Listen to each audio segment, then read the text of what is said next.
Hello, my name is Bruce and welcome to my channel. Group riding in a motorcycle group is not my jam. I prefer to ride alone. Now I understand that many people like to ride in a group if they're going to a rally, maybe on a tour, or even a weekend ride with a whole big group of friends. But that's just not me. Why am I such a loner when it comes to riding my motorcycle? Stick around for this video and I'll explain.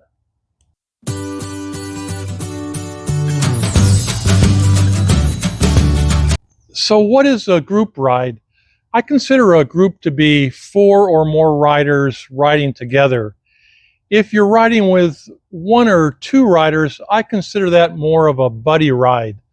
A buddy ride with 1 or 2 riders is much more manageable than riding with a large herd of riders. So why don't I like riding in a group of 4 or more? I'll give you 4 reasons. And the first reason is pace. In a group ride, not all riders enjoy riding at the same pace.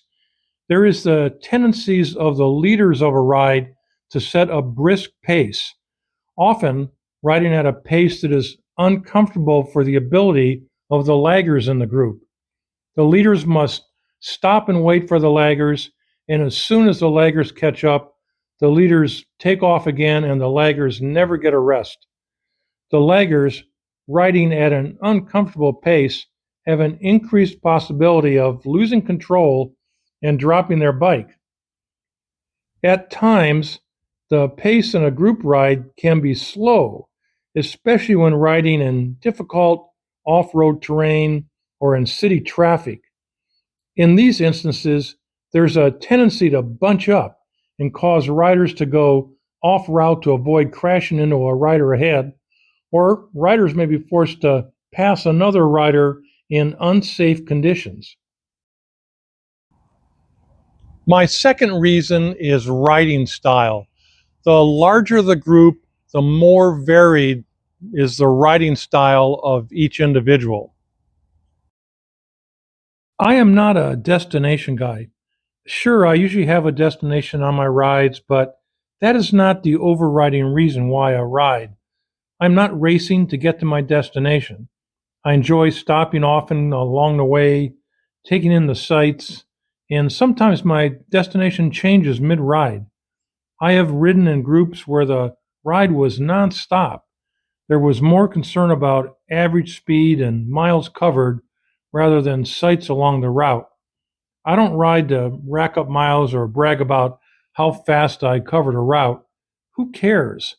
I prefer to ride with others that have similar riding styles as mine. The third reason is personalities. The larger the group, the more varied the personalities are. Egos, bragging, politics, opinions are more likely to be irritant when riding in a large group. Riding alone, I have no one to please but myself. I can start and stop the ride without having to stick to a set schedule.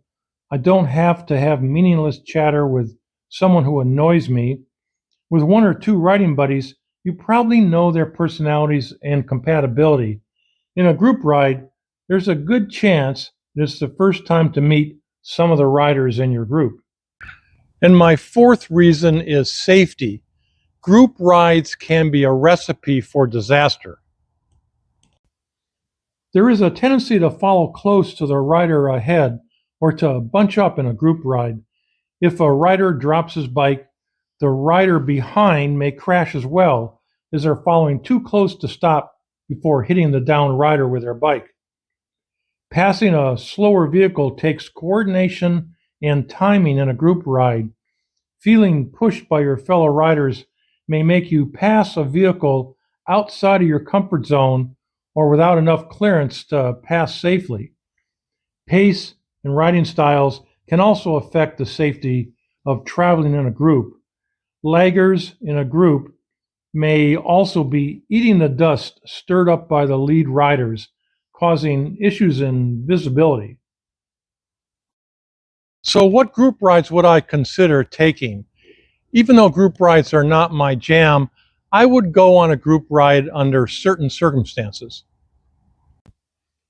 There are distinct advantages to riding with one or two buddies.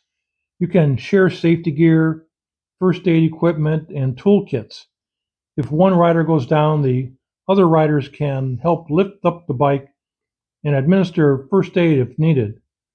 On a serious accident, the second rider can stay with the fallen rider and the third rider can ride out for help. Riding with one or two buddies, you are more likely to have compatible personalities and compatible riding styles. I would consider going on a group ride for training. A few years ago, I took on pavement and off pavement motorcycle skills training classes.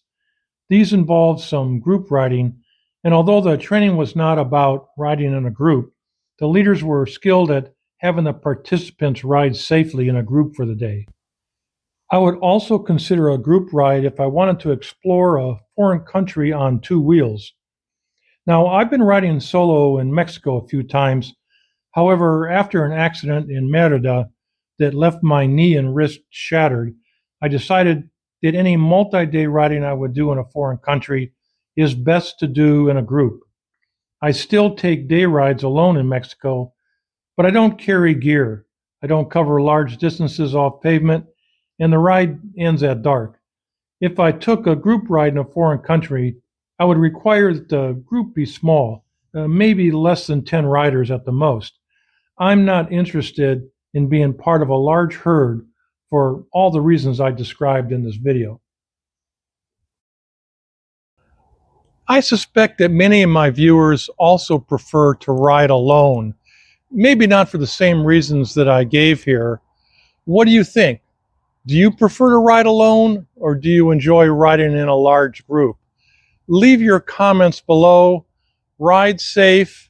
Give me a thumbs up if you like this video, and I'll see you next time on One of My Senior Moments.